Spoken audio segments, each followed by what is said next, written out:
Let me go ahead and get a few things out the way right now because I know I'm not going to want to talk about them much because I got a lot to talk about when it comes to this Lakers team. First of all, congratulations to the Denver Nuggets. Let me go ahead and shout them out right now. Y'all got the best player in the world. Y'all got the best team in the league. Y'all probably got one of the best coaches in the league. Y'all went out there, executed the game plan to perfection. Y'all went out there and your best player stepped up when they needed to step up. I'm not gonna get up on here and make no excuses. Y'all beat the Los Angeles Lakers 4-1 in the 2024 NBA playoff. Now, as far as y'all moving forward, I really can give two fucks, but guess what? Now it's up. Lakers, you're on the clock. We gotta talk. Let's get straight into the shit. What's good, Jacob Nation? We back with another YouTube video. I'm gonna keep it all the way 100 with y'all. I didn't think it would end like this, but hey, man, we're here now, so we gotta talk about it. The Los Angeles Lakers lose to the Denver Nuggets 4-1 in the first round of the playoffs. That means Bron is out, Steph Curry is out, Kevin Durant is out. The old heads is in Cancun. I told y'all in my last video, if we came up here and made it to Cancun somehow, I would come up on here and acknowledge it.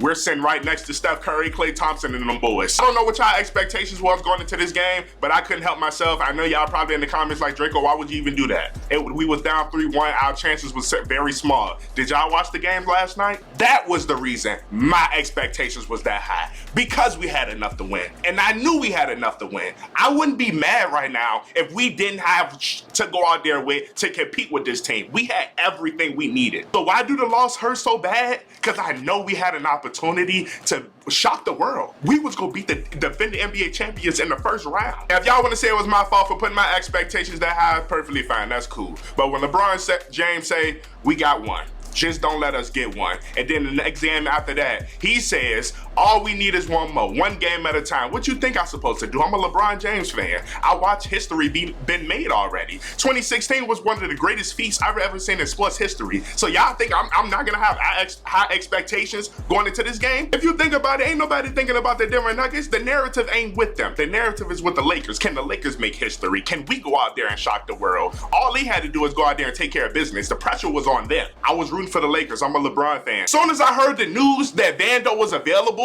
and I heard it from Darvin Ham, I already should have known something bad was gonna happen. The same way in my last video, at the beginning of that video, I brought up Christian Wood was available to play. I don't know why they told us that, for him not to get any minutes, but damn, did I not think they were playing my face again? So I'm sorry if my expectations was higher than y'all. I had the Vandalorian returning to the lineup. I had a healthy AD and Bron. So I went into the game expecting to make history. I expected to go back to LA down 3-2. As much as I really don't want to do this, we got to go ahead and get into the recap. The first quarter started and it was the exact same. I did not expect it to be the exact same. I thought Denver would come out with a completely different game plan. I did. I didn't expect them to come out with the same game plan, knowing that we know how they play now. You still got Reggie Miller, dick eating on the sidelines as usual. Nothing's changed. The commentary team was the exact same. They're meat eating the whole game. Referees dick eating. Ain't nothing changed. The only thing that changed from this game and last game, we're playing in Denver. But it is one thing that was glaring that I saw that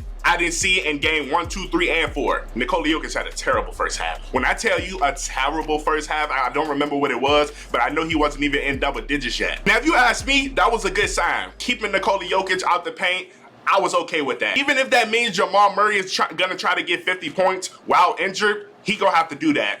Here's my second rant. Jamal Murray, and I like you, bro. But if I'm being for real, you're one of my favorite point guards. I'm not gonna cap. But the shit that you pulled last night, it was very calculated, and I can respect that. You made us think you was injured. You made us think we was gonna have an easy night with you. Fuck out of here, nigga! All right. Who you think you was fooling? I'm tired of people trying to play in our face like we won't hip to your game. We know exactly what it was as soon as you hit your first three-pointer. You jumped up off that leg like nothing was wrong with you, my boy, like they gave you a new leg. Don't try to play with us like that and make it seem like you was playing injured and you had an incredible flu-type game. Get the fuck out of here. You was 100% healthy. You was bombish. Ain't no way you come out there and play the best game that you played the whole series injured. But we know what we need going into the game. We need the role players to step up, because some of the role players was actually stepping up. When Rui Hachimura hit his first three-pointer, I couldn't lie to you. I felt like 200 pounds just got lifted off my shoulders, because the shot that Rui's been taking, the shots, it just felt like he has no confidence, the Laker fan base has no confidence, and nobody on the court has confidence in it. So when he hit that first shot, I was like, okay, we might be good. And then Austin Reeves came out hot. putting the ball on the ground, being the point guard, not looking at Bron, not deferring, making sure everybody get their shots. Now I get it, we won the first half in every game of this series, but the difference is the Denver Nuggets, I believe, won the first quarter of this game. And the funny thing is, the commentary team, everybody in my stream, and I'm pretty sure every one of y'all was looking at this game like, can we go ahead and get to the third? We know how this go. We know, can we please just get everybody healthy and make it to the third quarter? I'm mad that I have to keep repeating it, but it's the truth. We've watched this same start 4 games in a row. So basically, could y'all guess what the second quarter looked like? It was the exact same. Bron hit a couple threes. Austin Reeves hit a couple. AD was getting to the line. But I do believe this happened in the second quarter. It could have been at the end of the first quarter. Y'all let me know in the comments. KCP gets injured. Now, was that a big injury? 100%. I'm not going to say, oh, Denver got enough pieces to go out there and compete anyway without KCP. No, KCP is a huge part of that team. And the Denver Nuggets don't have much coming off the bench. They got Reggie Jackson and Justin Holiday and Christian Brown. I'm not worried about that. Now, it's no disrespect to them, but if you're looking at our bench and then you look at their bench, obviously you can see we got the upper hand. Ando, Christian Wood, Gabe Vincent, Taurean Prince. We got players coming off the bench that they don't have. So I'm sorry, y'all. When KCP went down, I'm thinking, okay, that's a guarantee. That's a guaranteed dub. And just to reiterate this, Nikola Jokic is still having a rough first half. Jamal Murray is obviously he's hitting his shots right now. We seen the game. This man is bombing shit. He's doing what he normally would do. This is the wake up game. Remember I said in my last video, good point guards in the playoffs do not hibernate long. They will wake up at some point, and Jamal Murray decided to wake up last night. And then it's not helping that we're leaving wide open 3-point shooters. Mind you, they do not have KCP at this point. Why in the hell do y'all rotate off of Michael Porter Jr.? Why in the hell do y'all rotate off Jamal Murray? All of the people that's on that court that we much rather take a shot. Why in the hell do y'all insist on letting the best players on their team get hot from 3 while simultaneously not being able to make a fucking 3-pointer? I can't understand that, but I know who's the ringleader of it. Trust me, y'all, I will be getting to his ass in a minute. And I'm gonna say it now because I know I probably end up missing it. Gabe Vincent winning the game, 9 minutes, 0 points. And the only reason I'm gonna mention Gabe Vincent now is because he was the 3-point threat of the season. He was the 3-point threat that was supposed to get us to the next playoff series. Y'all know Miami, Gabe Vincent. I'm not gonna get on him too bad. The man didn't play a whole season. I'm not expecting much. All I was expecting for him to go out there and have some type of threat on that 3-point line. That nigga didn't do that. And then it didn't help that we constantly kept throwing 3-guard lineups out there, even with KCP going down. We should easily be taking care of the matchup. So we already know how the first half went. The Lakers was up, I believe, again. I think they was up like 4 points this time. It really didn't matter. I didn't care if we was up 5, up or up 15. It would have had the same effect going into the second half. We got to go finish the game. We got 2 more quarters. The game starting in the third. We know this shit already. But the thing I want to harp on the most in this first half, the Vandalorian did not play. Mind you, at this point, Christian Wood did not get a minute. Vando did not get a minute. Now this is wild. Michael Porter Jr. and Jamal Murray is the only people that's keeping the Denver Nuggets afloat. What 2 players on that bench could have easily went out there and disrupted this entire offense, especially with no 3-point shooting? KCP injured, everybody out. Why are we stressing about defense and rebounding when we got one of the best defensive and rebounding team in the league when our players is on the floor? I know I told y'all in my last video I won't go speak on him no more, but this is literally probably the last time I have to speak on him far as a Lakers head coach, and I'm gonna tell y'all why at the end of this video. The fact that you sat there and you watched them boys get rebound after rebound after rebound, I couldn't imagine what these players are thinking about you on the bench. And the worst part about all of this, y'all, I gotta talk about this man for the whole third quarter, because he literally ruined the whole season in 1 quarter. The third quarter was so bad. I'm talking about everything that possibly could have happened bad in this third quarter happened. I had to bring notes just for the third quarter. At the start of the third quarter happened, you already know what's going down. We got to come out aggressive because we know this is the game. The third quarter is when the Denver Nuggets shine the best. They best players is going to come out and show out. That's exactly what happened. They came out super aggressive, but the Lakers was matching their energy. All we ask, just go out there and match their energy. Keep the game close, because we're going to, as long as we stay afloat, as long as we don't drown with this team, playing in Denver, we will be okay. Now, the first big thing that happened in the third quarter, AD goes down. Look at the hustle of Reeves, the 50-50 ball to the Lakers. Hachimura will spin and kick. Russell, three. No, rebound. Anthony Davis is down. Now, let me tell y'all something. When I saw AD goes down, I almost died. Obviously, the season's over. There's nothing we can do.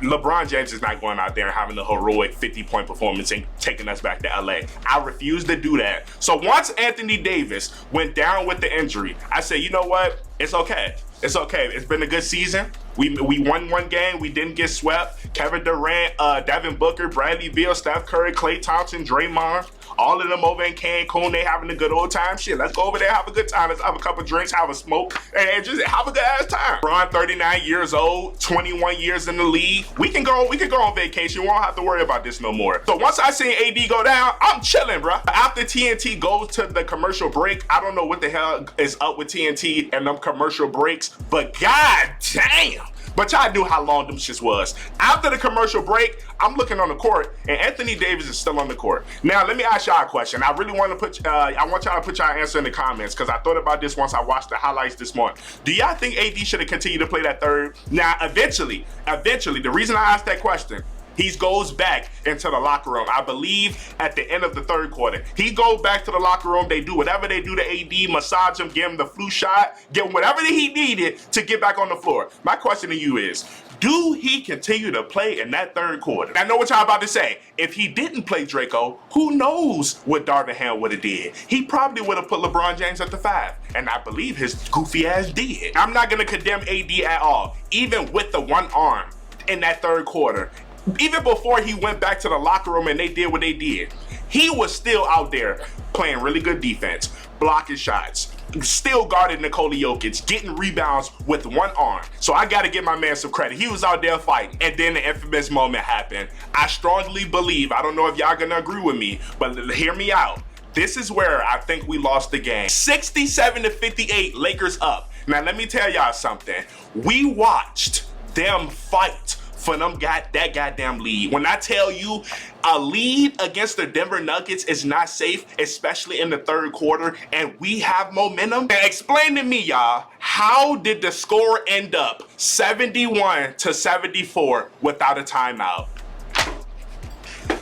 I'm just trying to understand. I just want to be a part of the thought process of this man, while simultaneously watching the Los Angeles Lakers, one of the oldest teams in the league. These old motherfuckers can't run for more than 5 minutes without huffing and puffing. They are dying on the court. They running up and down. We can't even get back on defense. They scoring at will. The crowd is jumping. When I tell you, I can hear my ears ringing from the crowd. It was crazy. I know that's the one thing you do not do. Soon as that crowd started to get some type of buzz and you feel the momentum switching, every single time, it's a guaranteed killer. You're gonna drown. I think they went on a 12 overall. If y'all want to say, oh, Draco, you do not lose the game in the third quarter. It's a 4-quarter game. I understand that. That's fine. But you wouldn't know that if you didn't watch the game. You can feel the momentum. You can feel that the Lakers had a grasp of how they wanted to play the third quarter until it was no longer in the game plan. But when you have the coach that you have going against one of the best coaches in the league, that's what you're going to see. You're going to see mistakes like that don't look bad in real time. But at the end of the game, you're going to go back and see, like, why did we do that? Like, how did we do that? Why is LeBron James at the 5 in year 21? Why isn't Jackson Hayes getting minutes? Why is Vando still not in the game in the third quarter? At this point, I'm going into the fourth quarter with all of my expectations high. Literally, the game is on my sleeve. If we lose this game, I'm going to be devastated. And it's not because of my expectations before the game. It's what we did for the first 3 quarters, and we actually had a shot. Now, I know it's probably a couple Laker fans that wasn't delusional like a lot of us was, and they was like, listen, bro, it's not no Lakers in 7. We probably get this game, but they're going to win this series. I'm not one of them. I was speaking history. 0-3 comeback, the greatest player in NBA history. Oh yeah, sign me up. But the question was, did LeBron James have enough in the tank to go out there in the fourth quarter and take us home? Because we don't even know if we get an AD back. And the reason I say you probably don't believe we lost the game at that point in the game, we had one timeout and Darvin Ham chose to challenge a play. And I don't understand, if we win the goddamn challenge, Why don't we keep the damn timeout? Adam Silver. Now, I know that's the rules and everything, but I just think that's a dumb rule. Because without that one time, if we have more than one timeout, you don't take the timeout. But because we have one timeout to challenge, you take that timeout, it don't make no sense. Number one, that doesn't make sense. I don't understand how you win the challenge and lose the timeout. Well, I mean, I understand the rules, but that just doesn't seem fair. So y'all let me know in the comments, which one of those 3 moments y'all believe was the determining factor for this game? Because honestly, I still think it was the third quarter, because losing I think we had an 8-point lead, a 12-0 run, letting the crowd get back into it, and then Jamal Murray feel the shots go in. You just don't do that, especially going into the next quarter. I can understand if y'all didn't like Darvin Ham challenging that play, knowing that we would lose a timeout, with there only being 2 minutes left. I can understand that. But in my opinion, it's between the third quarter and the 1 minute and 20 seconds. 2-point shot, no. Rebound, Gordon. Doubled inside, spins out of traffic. Out to Murray, 3, goal. I just didn't see a reason for us not to have a center or another defensive player in at that point, because we obviously got to get a rebound. We know that. It's common sense. It's the end of the game. We already know we probably got 1, maybe 2 more possessions. Can we take care of the possessions? We got to secure the rebounds. And then it's not like Rui Hachimura is out there bombing shit right now that we need him out on the floor. But y'all know what happens next. Oh, good old Jamal Murray. Jokic a screen, Murray to try to break the tie. No timeout by the Lakers. Out of all the players that y'all had on this man, you put Austin Reeves. Did y'all not watch game 2? Why wouldn't y'all let somebody else win the game? Let somebody else hit a jump shot. You let they point guard just waltz into a mid-range bucket? Fuck out of here, nigga. All right. I know a lot of people was mad that LeBron James didn't acknowledge Jamal Murray after the game winner. He just walked off the court. What could you possibly say? I know LeBron James probably is an emotional player. I'm an emotional person too. I'm not trying to dap nobody up at that point. I just got eliminated from the playoffs by some that it ain't my fault. These players have literally bamboozled me the entire season. They said they got my back. They said they was going to go out there and hoop. They said they won't go do what they did last year in the playoffs against this team, and they went out there and did the exact same goddamn thing. If you ask me, LeBron James was way more than warranted to walk up off that goddamn floor and say, "F everybody in here, I'm leaving." I told y'all I wasn't gonna make no excuses. The Denver Nuggets won. They did what they did. Jamal Murray hit an incredible shot, but that was a foul on the last play on Taurean Prince. I'm just saying. Now by the Lakers, they gotta go. James, a bump, a feed, a Prince shot, no! 0. Everybody said, even Denver Nuggets fans were saying in the comments, that was an insane foul that wasn't called. But it's I'm not tripping on that. It's the last second shot. Usually they don't call those fouls. I wasn't even looking for one, but that shit was a foul. Now I know y'all probably gonna say, Draco, please don't say nothing about the referees. Did y'all watch that game? Now I know we shot, I think 27 free throws, y'all shot 9. Who cares? Y'all don't drive the ball. Y'all shoot the ball 50 million times. How would y'all get all them free throws? You know who gets the free throws? Players that attacks the rim at a consistent pace. Do you know who attacks the rim? The Lakers. I know they playing the Timberwolves next. All I gotta say is to the Timberwolves fans, just be mindful of your players, because they will go out there and put boost the ass. They are not scared to play physical. They are a hard team to beat, especially in Denver. But the Denver Nuggets ended up winning the game. The Los Angeles Lakers are eliminated from the playoffs. We are now in Cancun. Y'all can get your jokes out now. Ha ha he he. LeBron is out the playoffs. All he did is join his counterparts. Is it a new era in basketball? It might be a new era in basketball. That's not a bad thing.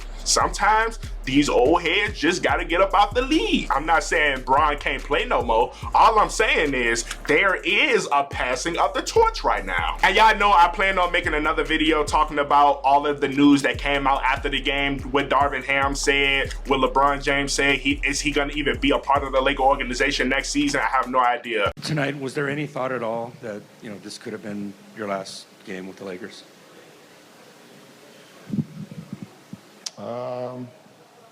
I'm not going to answer that. Appreciate it. They thinking about drafting Bronny. I'm pretty sure they're going to try to do whatever they want to do or need to do to make sure LeBron James is in a Laker uniform next season. You already know AD said, I'm going to do whatever I need to do to make sure Bron is in this uniform with me next season, because I'm not going to lie, they play over there in Paris this summer. They go get the gold medal. Y'all already know the inevitable is going to happen. Hopefully it don't happen at the time of recording this video, but I know it's going to go down at some point, probably in the next couple of days, hopefully today. Darvin Ham will be fired. I already got the reports that very high possibility that Darvin Ham is going to be fired. He won't be the coach of next season. There is no way in hell that Darvin Ham walks in that arena again as the Lakers head coach. All I'm saying is, I don't know who's going to be a part of this roster next season, but if it was up to me, everybody getting packed up and we writing all new contracts. A lot of these players is not getting paid the money that they was getting paid last season. A lot of these players is getting packed up out of here. Ain't even in the NBA no more. They going overseas. Like I said, congratulations to the Denver Nuggets. I'm not going to be rooting for y'all to win the NBA championship. I already told y'all I'm going to be the biggest Denver hater at this point. And it's nothing personal to y'all. Actually, it is personal. I hated losing to y'all 2 times in a row. But it's competitive. It's all competitive competition. I got to be the bigger hater. So guess what? Ant-Man, I'm ready for you, my boy. Timberwolves in 4. But that's gonna do it for the end of the video, y'all. Y'all let me know in the comments what y'all thought about last night's game. How y'all feel about the Lakers getting bounced in the first round? How y'all feel about the Lakers not getting swept? Everything far as this season. How do y'all feel? Let me know in the comments. Like the video, subscribe to the YouTube if y'all haven't already. I will see y'all in the next video, y'all. Peace.